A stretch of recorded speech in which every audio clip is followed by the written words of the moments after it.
One of the greatest UFO sightings in Australian history happened at a school in Westall in 1966. While the children were outside playing, either for PE or recess, one of the children saw something very strange flying in the skies above. And while this kid was just staring at this flying object, he realized that this was a UFO.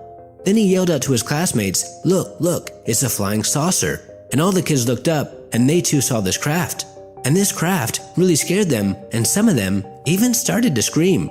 Then most of them ran as fast as they could back inside the school. And these kids later stated when they got older that it was indeed a flying saucer, as it was a round, silver disc that was flying quite low and at times very fast over the school. And then the teachers heard and saw all these kids just going nuts. So they went to go see what the heck was going on. And they too confirmed that there was a UFO, a unidentified flying object, flying above their location. Then this craft started to head towards a nearby pasture known as the Grange, and some of the more braver students went to go follow it. Then they saw this UFO land.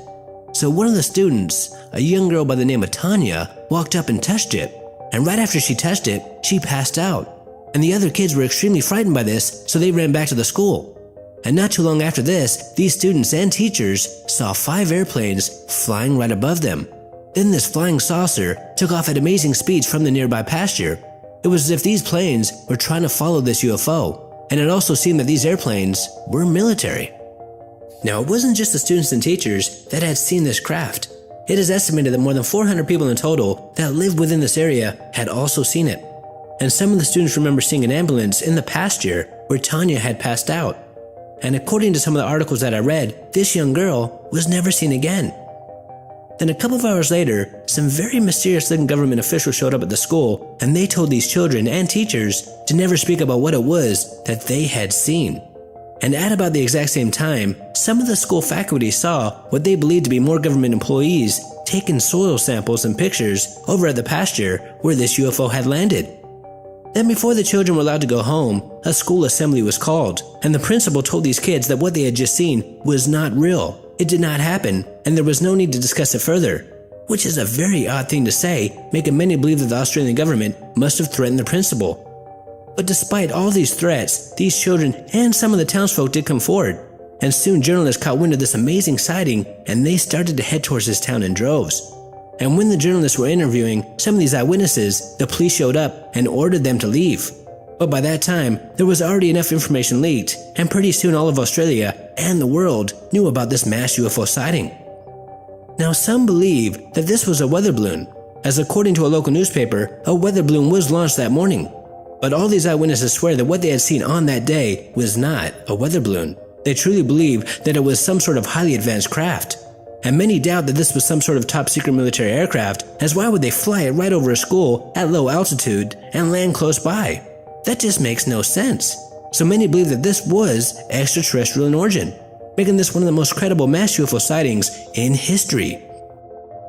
Now, this case is very similar to another mass sighting that happened in Zimbabwe, Africa in 1995. And I have covered this before, but for those who have not heard about it, I will briefly cover it again. On the morning of September 16th, 1994, 62 children claimed that while they were enjoying their recess, they saw dozens of UFOs flying above them.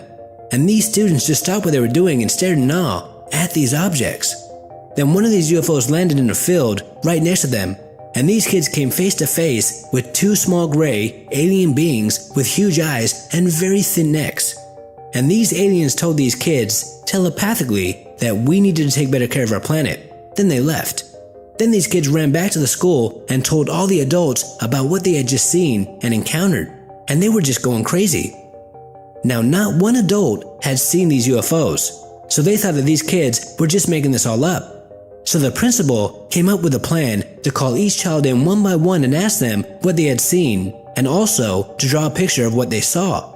And the principal was hoping to find some major flaws within their stories, and also hoping that one of them would crack and say that they were making this all up.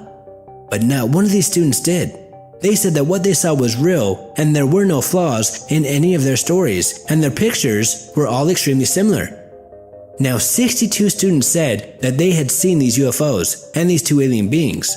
So if they were making this all up, you would imagine that at least one of them would crack and come forward. And this was 20 plus years ago, and still to this very day their story has never changed. So there's just no way that these eyewitnesses are making this up. So there's really only two options. What they had seen was real, or someone was hoaxing them. Which is extremely unlikely, as I don't even think that Hollywood would be able to pull something like this off, and of course, be able to talk to them telepathically, making this another extremely credible UFO and alien sighting. Until next time, this is Paranormal Junkie. Make sure to hit that subscribe button and stay tuned.